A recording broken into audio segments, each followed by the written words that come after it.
Hi friends, எல்லோருக்கும் வணக்கம். என்னோடய பசங்க என்ன குடிச்சிட்ருக்காங்கன்னு பார்த்தீங்கன்னா ஹெல்த் மிக்ஸ் ட்ரிங்க் தாங்க, அதாவது சத்து மாவு பால். வாங்க நம்ம வீட்டில் எப்படி ப்ரிப்பேர் பண்ணலான்றதை இந்த வீடியோவில் பார்க்கலாம். வீடியோக்குள்ளே போகிறதுக்கு முன்னாடி நீங்கள் இன்னும் நம்ம சேனலை சப்ஸ்கிரைப் பண்ணாமல் பார்க்குறீங்கன்னா மறக்காமல் சப்ஸ்கிரைப் பண்ணிக்கோங்க. கூடவே இருக்க பெல் சிம்பிளை கிளிக் பண்ணி ஆல் கொடுங்க. அப்போ தான் நான் வீடியோஸ் அப்டேட் பண்ணால் உங்களுக்கு நோட்டிஃபிகேஷன் வரும், நீங்கள் உடனே பார்க்கலாம். இந்த மாதிரி தானியங்கள் தாங்க நம்ம முன்னோர்கள் சாப்பிட்டதுனால ரொம்ப ஆரோக்கியமாக வாழ்ந்தாங்க. இதை நம்ம குழந்தைங்களுக்கு ஸ்டார்டிங்லேருந்தே நம்ம கொடுக்கணும், ஹெல்த்தியாக அவங்கள நம்ம வளர்க்கணும். குழந்தைங்க மட்டும் இல்லைங்க, நம்மளும் நம்ம இதை எடுத்துக்கலாம்.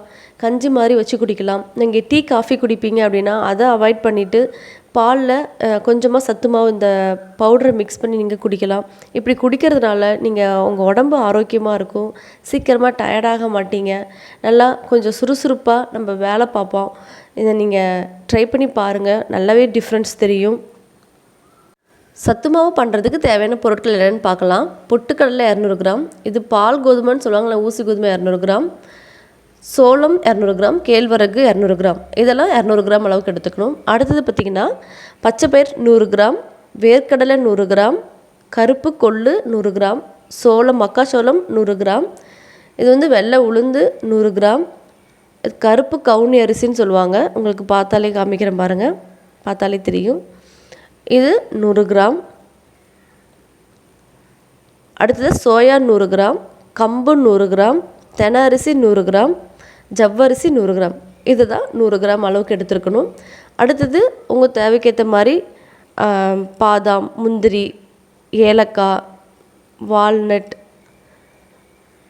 கொஞ்சமாக ஒரு சின்ன துண்டு சுக்கு, டைஜஷனுக்காக ரொம்ப ஹெல்ப்பாக இருக்கும். ஸோ இதுதான் இந்த சத்து மாவு ப்ரிப்பேர் பண்ணுறதுக்கு தேவையான பொருட்கள். இது எல்லாத்தையுமே நம்ம தனித்தனியாக வாணலில் வறுத்துக்கணும்.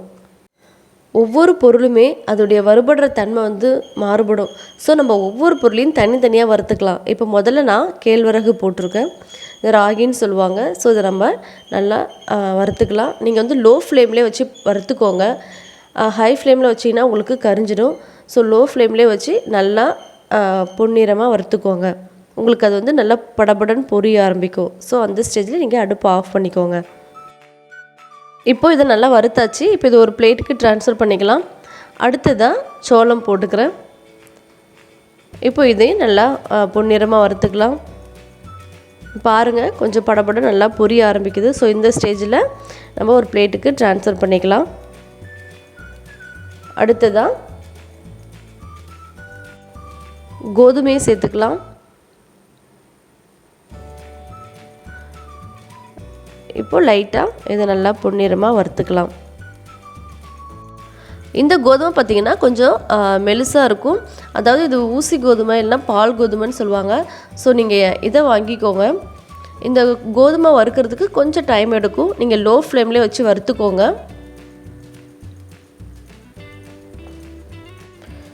இப்போ பாருங்கள், கொஞ்சம் லைட்டாக படபடன்னு பொரிய ஆரம்பிக்குது.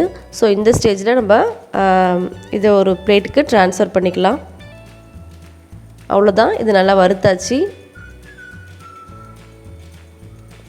நம்ம ஏற்கனவே வறுத்து வச்சுருக்கோம். ஸோ அதோட இதையும் தட்டிடலாம்.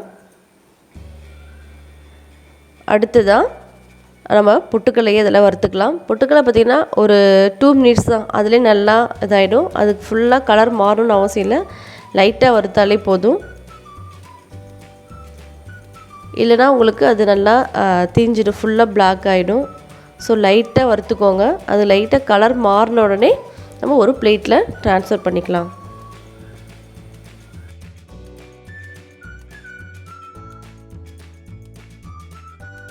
அடுத்ததாக கம்பு வறுத்துக்கலாம். இந்த கம்பில் பார்த்திங்கன்னா என்னோடய அம்மா கம்மங்கூழ் பண்ணுவாங்க.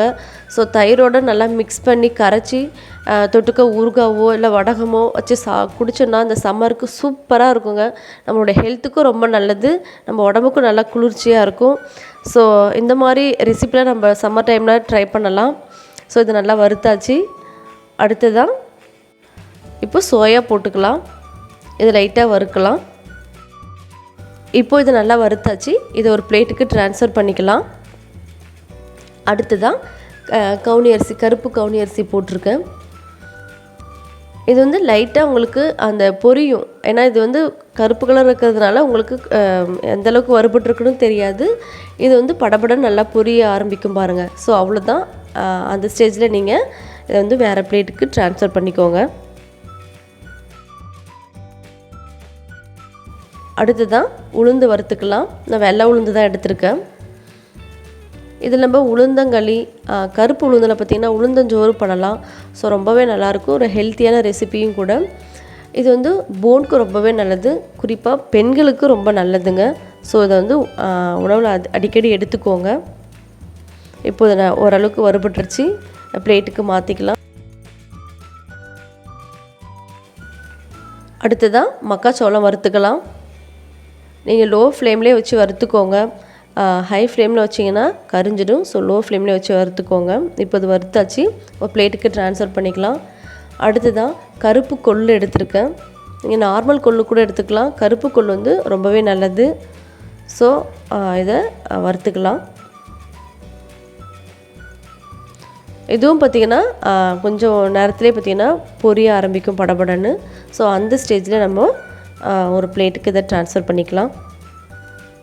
அடுத்தது தென அரிசி எடுத்திருக்கேன். இதை லைட்டாக வறுத்துக்கலாம்.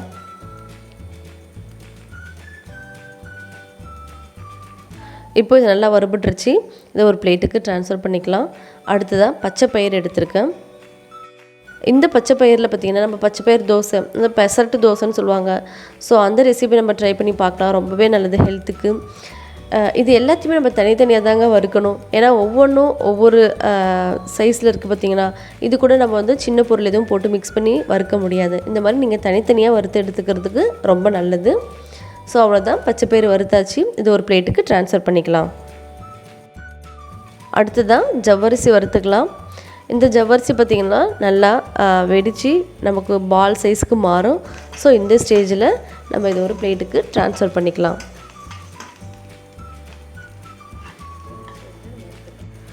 அடுத்ததான் வேர்க்கடலை எடுத்துருக்கேன். இதை லைட்டாக வறுத்துக்கலாம்.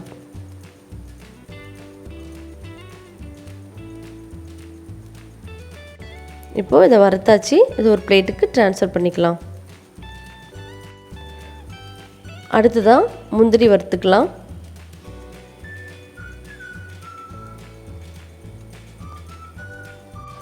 இப்போ இது நல்லா வறுத்தாச்சு. அடுத்ததான் பாதாம் வறுத்துக்கலாம். இது எல்லாமே லோ ஃப்ளேம்லேயே வச்சு பண்ணுங்கள். ஸோ லைட்டாக கலர் மாறினா போதும்.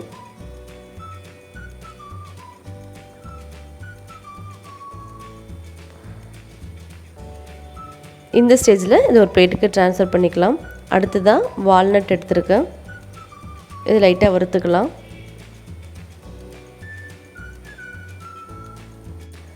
அடுத்ததாக சுக்கு வறுத்துக்கலாம். இந்த சுக்கை நீங்கள் அப்படியே போடாமல் நல்லா கல்லை தட்டிட்டு இந்த மாதிரி போடுங்க.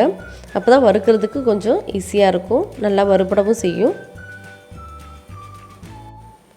இப்போ இதை நல்லா வறுத்தாச்சு. இப்போ இதை ஒரு பிளேட்டுக்கு ட்ரான்ஸ்ஃபர் பண்ணிக்கலாம். இப்போ அடுப்பை ஆஃப் பண்ணிடலாம். ஆஃப் பண்ணிவிட்டு நம்ம எடுத்து வச்சுருக்க ஏலக்காவை போட்டுக்கலாம். அந்த சுடே போதும் ஏலக்காவுக்கு. இப்போது நம்ம வறுத்த எல்லா பொருளையுமே ஒரு பிளேட்டில் போட்டு நல்லா ஆற வைக்கலாம். ரூம் டெம்பரேச்சருக்கு அது நல்லா ஆறுனதுக்கப்புறமா மிஷினில் கொடுத்து அரைச்சிக்கலாம். நம்ம வீட்டில் மிக்சிலே அரைக்கலாம். அரைச்சாலும் அந்தளவுக்கு நைஸாக அரைக்குமா என்னன்னு தெரியல. நான் வந்து மிஷினில் தான் எப்பயும் கொடுப்போம். நம்ம மிஷினில் கொடுக்குறப்போ அதுக்கு முன்னாடி என்ன போட்டு அரைச்சிருக்காங்கன்னு பாருங்கள். சப்போஸ் கோதுமை மாவோ இல்லை அரிசி மாவோ எதாக இருந்தாலும் கொஞ்சம் தட்டிட்டு க்ளீன் பண்ணிவிட்டு நம்ம சத்து மாவு போட்டு அரைச்சிக்கலாம். ஏன்னா அப்போ தான் அதனுடைய ஃப்ளேவர் வந்து சத்து மாவில் வராமல் இருக்கும். ஸோ நீங்கள் கொடுக்குறப்பவே நீங்கள் சொல்லிக் கொடுங்க, இதை வந்து சத்து மாவு அரைக்கிறோம் குழந்தைங்களுக்கு, ஸோ நம்ம அதை க்ளீன் பண்ணிவிட்டு அரைச்சி கொடுங்க அப்படின்னா அரைச்சி கொடுப்பாங்க. நான் அப்படி தான் கொடுத்து எங்கள் ஊரில் அரைச்சிட்ருக்கேன். இப்போ இது நல்லா ஆறிடுச்சு. இப்போ நான் மிஷினில் கொடுத்து அரைச்சிட்டு வந்ததுக்கப்புறமா காமிக்கிறேன் பாருங்கள். அவ்வளோதான், நம்மளுடைய சத்து மாவு ரெடி ஆகிடுச்சு. மிஷினில் கொடுத்து அரைச்சிட்டு வந்தாச்சு. எந்த அளவுக்கு நைஸாக இருக்குதுன்னு பாருங்கள். இது ஒரு பிளேட்டில் வச்சு நல்லா ஆற வைங்க. ஏன்னா நம்ம மிஷினில் கொடுத்து அரைச்சிட்டு வரப்போ நல்லா சூடாக இருக்கும். அந்த சூட்டோடு நம்ம ஸ்டோர் பண்ணி வைக்கக்கூடாது, கட்டி பிடிச்சிக்கும். ஸோ இந்த மாதிரி ஒரு பிளேட்டில் நல்லா பரப்பி நல்லா ஆற வைங்க. ஆறுனதுக்கப்புறமா நம்ம ஒரு ஏர்டைட் பாக்ஸில் ஸ்டோர் பண்ணி வச்சுக்கலாம். இது நல்லா ஆறிடுச்சு. ஸோ ஒரு ஏர்டைட் கண்டெய்னரில் நான் இதை ஸ்டோர் பண்ணி வச்சுக்கிறேன். நீங்கள் இந்த மாதிரி பாக்ஸில் நீங்கள் ஸ்டோர் பண்ணி வச்சிட்டிங்க அப்படின்னா உங்களுக்கு 1 மாதம் இல்லை 2 மாதம் ஆனாலும் வீணாகாது, பூச்சியும் பிடிக்காது. ஸோ நல்லா ஆறினதுக்கப்புறமா நீங்கள் ஒரு ஏர்டைட் பாக்ஸில் போட்டு வச்சுக்கோங்க. அவ்வளோதான், நம்மளுடைய சத்து மாவு ரெடி ஆகிடுச்சு. இதை வச்சு தான் நம்ம எப்படி சத்து மாவு பால் பண்ண போகிறோன்றதை பார்க்கலாம். இப்போது சத்து மாவு பால் எப்படி ரெடி பண்ணலான்னு பார்க்கலாம்.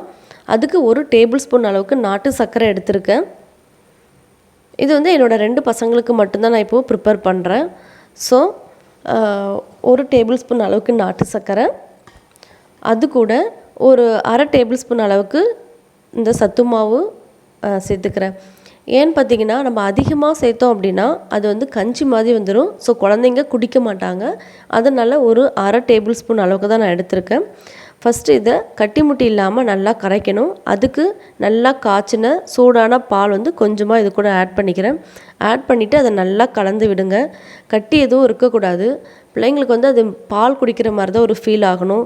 ஸோ வாயில் இந்த மாதிரி கட்டி ஏதாவது மாட்டுச்சுன்னா கண்டிப்பாக அவங்க குடிக்க மாட்டாங்க. ஏன்னா என்னோடய பசங்களுக்கு நான் கொடுக்குறப்ப அனுபவப்பட்டிருக்கேன். ஸோ அதனால தான் சொல்கிறேன். நல்லா கட்டி இல்லாமல் நல்லா கரைச்சிக்கோங்க. இப்போ இதை நல்லா கட்டி முட்டி இல்லாமல் நல்லா கரைச்சாச்சு. ஸோ இது கூட தேவையான அளவு பால், சூடான பசும்பால் சேர்த்துக்கலாம். இப்போ பார்த்திங்கன்னா நான் 2 பேருக்கு தான் ரெடி பண்ணுறேன்றதுனால ஆல்ரெடி ஒரு 1/2 கிளாஸ் பால் சேர்த்துருக்கேன். ஸோ 1/2 கிளாஸ் அளவுக்கு பால் இப்போது சேர்த்துக்கிறேன். மொத்தம் 2 கிளாஸ் அளவுக்கு தான் நான் இப்போது ரெடி பண்ணுறேன். இதை வந்து சேர்த்ததுக்கப்புறமா நல்லா ஆற்றி கொடுங்க. நம்மளுடைய ஹெல்த் மிக்ஸ் ட்ரிங்க், அதாவது சத்து மாவு பால் ரெடி ஆகிடுச்சு. 2 கிளாஸ் தான் ரெடி பண்ணியிருக்கேன் பசங்களுக்கு. ஸோ அவங்களுக்கு இப்போ கொடுத்துட்டு வந்துடுறேன். இந்த சத்து மாவு பால் பார்த்திங்கன்னா 2 வயசுக்கு மேலே உள்ள குழந்தைங்களுக்கு ட்ரை பண்ணுங்கள். என்னோடய பெரிய பையனுக்கு 4 வயசு ஆகுது. என்னோடய சின்ன பையனுக்கு 2.5 வயசு ஆகுது. ஸோ நான் 2 பேருக்குமே 2 வயசுக்கு மேலே தான் இதை ட்ரை பண்ணேன். ஏன்னா நம்ம இதில் தானியங்கள் எல்லாத்தையும் நம்ம சேர்த்துருக்கோம். ஸோ அது நல்லா வேகணும். அப்போ தான் அது வந்து குழந்தைங்களுக்கு ஈஸியாக டைஜஷன் ஆகும். ஸோ 2 வயசுக்குள்ளே மேலே குழந்தைங்களுக்கு நீங்கள் வந்து பால் நல்லா சூடான பாலில் ஆற்றி கொடுத்தாலே அது ஒன்றும் ப்ராப்ளம் இல்லை. ஆனால் அதுக்குள்ளே 2 வயசுக்குள்ளே உள்ள குழந்தைங்களுக்கு நீங்கள் கஞ்சி மாதிரி நல்லா வேக வச்சு குழந்தைங்களுக்கு ஊட்டி விடணும். அப்போ தான் அவங்களுக்கு ஈஸியாக டைஜஷன் ஆகும். அந்த ரெசிபி நான் எப்படி பண்ணுறது அப்படின்றத கண்டிப்பாக நெக்ஸ்ட் வீடியோவில் ஷேர் பண்ணுறேன். என்ன ஃப்ரெண்ட்ஸ், இந்த வீடியோ உங்களுக்கு யூஸ்ஃபுல்லாக இருக்கும்னு நினைக்கிறேன். பிடிச்சிருந்தால் லைக் பண்ணுங்கள், ஷேர் பண்ணுங்கள், கமெண்ட் பண்ணுங்கள். மறக்காமல் சப்ஸ்கிரைப் பண்ணுங்கள். இன்னொரு இன்ட்ரெஸ்டிங்கான வீடியோவில் உங்களை சந்திக்கிறேன் ஃப்ரெண்ட்ஸ். பாய், டேக் கேர்.